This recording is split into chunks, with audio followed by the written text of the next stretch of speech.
Gilgit airport मुतासरीन की secretary उमूर Kashmir से मुलाकात के बाद एहतजाजी धरना मुलतवी कर दिया गया। लेकिन मुतासरीन को क्या मसला दरपेश है और उन्होंने अपने एहल खाना समेत एहतजाज की कॉल क्यों दी थी, आइए जानते हैं। 74-75 साल हो गए हैं। ये इतना जुल्म दुनिया के किसी कोने में नहीं हुआ जितना जुल्म गिलगित के मुतासिन एयरपोर्ट के ऊपर हुआ है। पाकिस्तान की आज़ादी के बाद उस वक्त की हुकूमत ने गिलगित में एयरपोर्ट बनाने का फैसला किया। इस मकसद के लिए गिलगित के वस्त में ज़मीन का इंतखाब किया गया और 470 कनाल मलकियती और 187 कनाल शामिलाती अराजी मुकामी लोगों से ली गई। ये ज़मीन इस वादे के साथ ली गई थी कि उन्हें मुतबादिल ज़मीन अलाट की जाएगी। ताहम 75 साल गुजरने के बावजूद न तो मुतबादिल अराजी और न ही मुआवजा फराहम किया गया, जिससे मुतासरीन सरापा एहतजाज हैं। 1948 और 49 में मुतासरीन एयरपोर्ट गिलगित से 470 कनाल मलकियती और 187 कनाल शामिलाती ज़मीन हुकूमत पाकिस्तान ने हासिल की है। प्रॉमिस किया था उस टाइम हम आपको रीसेटल करेंगे, मकान के बदले मकान बना के देंगे, ज़मीन के बदले ज़मीन। मुतासरीन का कहना है कि सदर पाकिस्तान के 2 फैसले, वफाकी मोहतसिब के 9 फैसले और इस्लामाबाद हाई कोर्ट का एक फ़ैसला उनके हक़ में है। इन अहकामात के बावजूद ताख़ीरी हरबे इस्तेमाल किए गए, जिससे मुतासरीन 75 सालों से मुतबादिल ज़मीन और मुआवजे से महरूम रहे। 2019 के बाद सदर पाकिस्तान ने 2 फैसले हमारे हक़ में दिए। वफाकी मुनसिब के हमारे पास 9 फैसले मौजूद हैं और इस्लामाबाद हाई कोर्ट का एक फ़ैसला हमारे हक़ में आ चुका है। और इन फैसलों के बावजूद अमल दरामद में ताख़ीरी हरबे इस्तेमाल की गई है। इसमें ज़िम्मेदार कश्मीर अफेयर है।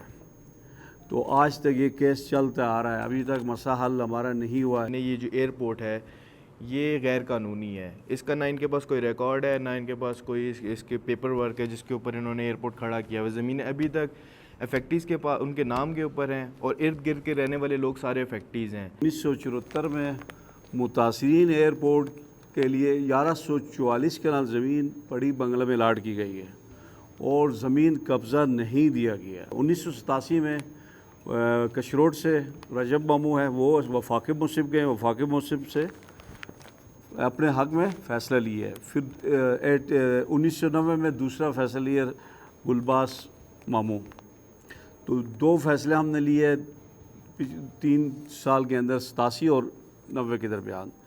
फिर इसी तरह होते 2008 तक केस चलते रहा है। 2008 में रिव्यू पिटिशन लगा, मिनिस्ट्री ऑफ कश्मीर अफेयर ने टाइम बार्ड किए। 22 साल के बाद उन लोगों ने रिव्यू पिटिशन लगाया, टाइम बार्ड का रिजेक्ट किया। उसके बाद वफाकी मुनसिब ने आर्डर किया है इस पर इम्प्लीमेंट करें, फिर वो इम्प्लीमेंट नहीं हुआ है। उसके बाद मिनिस्ट्री ऑफ कश्मीर अफेयर ने GB से राबिते कि GB ने कहा हमारे पास मुतासिर एयरपोर्ट को देने के लिए ज़मीन नहीं है।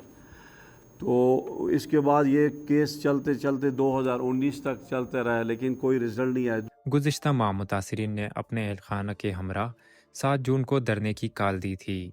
सूबाई हुकूमत की यकीन दहानी के बाद धरना मुलतवी कर दिया गया, लेकिन ये मसला हल न हो सका। दूसरा धरना 4 जुलाई को होना था। ताहम इस दौरान सेक्रेटरी उमूर कश्मीर की गिलगित आमद और मुतासरीन से मुलाकात में 20 दिन के अंदर मसला हल करने की यकीन दहानी के बाद धरना एक बार फिर मुलतवी कर दिया गया। सेक्रेटरी उमूर कश्मीर वसीम अजमल चौधरी ने कहा कि वो एयरपोर्ट मुतासरीन की हिमायत करते हैं। उन्होंने यकीन दिलाया कि अगर गिलगित बल्तिस्तान हुकूमत समरी भेजती है तो इस पर फौरी अमल शुरू किया जाएगा। इस बात को यकीनी बनाते हुए मुतासरीन को इनका जायज़ मुआवजा मिलेगा। इसी के लिए हमने एहतजाज की कॉल दी थी।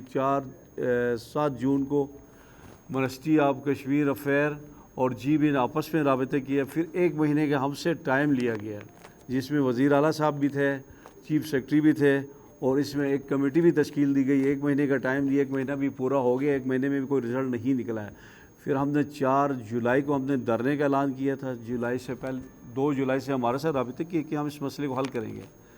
मिनिस्ट्री से चीफ सेक्रेटरी साहब इधर तशरीफ़ लाए, फिर हमारी मुलाकात हुई है। फिर 20 दिन का हमारे साथ प्रॉमिस किया है, 20 दिन के अंदर ये मसला हम हल करेंगे, इम्प्लीमेंट करेंगे। इसमें अभी लास्ट स्टेज ये रह गया, इस पर समरी बननी है। समरी किसने बनाना है? GB ने पैसे नहीं देना है। GB ने समरी मूव करना है मिनिस्ट्री को और मिनिस्ट्री ने आगे अपना रोल अदा करना है। یہ ہمارا کیس یہاں چل رہا ہے، یہاں تک چل رہا ہے۔ جبکہ دوسری طرف صوبائی حکومت کی جانب سے متاثرین ایئرپورٹ کو لے کر وفاق میں متعلقہ اداروں میں جا کر عملی طور پر کام کرنے کی یقین دہانی کرائی گئی ہے۔ وزیر اعلیٰ کی جانب سے بنائی جانے والی کمیٹی کے سربراہ وزیر قانون غلام محمد اور وزیر داخلہ شمس لون ہیں۔ تو ہم حکام بالا سے یہ ریکویسٹ کرتے ہیں ہمارا مسئلہ حل کیا جائے، ہمیں دھرنے کی طرف مت لے کے جائے، اور ہمارا پاس کوئی آپشن نہیں بچا ہے، صرف اور صرف ہم نے دھرنا دینا ہے، وہ بھی ایئرپورٹ کے اندر اور باہر دینا ہے۔ جب تک ہمارا مسئلہ حل نہیں ہوتا ہے ہم احتجاج بھی رکھیں گے اور دھرنا بھی دے دیں گے۔ تو فی الوقت 20 دن کا ہمارے سے ٹائم ہوگا گورنمنٹ کے ساتھ، 20 دن تک آپ صبر کریں، آپ کچھ بھی نہ کریں، ہم مسئلہ حل کر رہے ہیں۔ تو ہم انتظار کر رہے ہیں، 20 دن کے بعد ہم اپنا پروگرام دوبارہ شیڈول جاری کریں گے، تو انشاءاللہ تمام متاثرین تیار ہیں اس کے لیے۔ تو اور فیڈرل امبڈسمن کی تقریباً 77 سے 80 پیشیاں تقریباً ہو چکی ہیں۔ تو اس میں مین ایشو جو بھی آ رہا ہے وہ سمری کا آ رہا ہے کہ جو گلگت بلتستان کی جو انتظامیہ ہے وہ ہمیں سمری پرووائڈ نہیں کر رہی۔ تو پیچھے دنوں میں ابھی سیکٹری کشمیر افیئرس کے ساتھ میٹنگ ہوئی جس کے اندر منسٹر صاحب بھی بیٹھے ہوئے تھے، جی پی کی گورنمنٹ بھی بیٹھی ہوئی تھی اور ایڈیشنل ڈپٹی کمشنر بھی بیٹھے ہوئے تھے۔ تو ان سے ہمیں یہ وعدہ کیا گیا ہے کہ وہ بھی سمری موو کریں گے چیف سیکرٹری کے through ministry of Kashmir affairs کو۔ منسٹری آف کشمیر افیئرس جو ہے اس کو فیڈرل فائنانس ڈویژن اور پرائم منسٹر آف پاکستان کی طرف اس کو لے کے جائے گی۔ ڈیلی کے ٹو پاکستان کے لیے رپورٹنگ ٹیم کے ساتھ ثاقب عمر، گلگت۔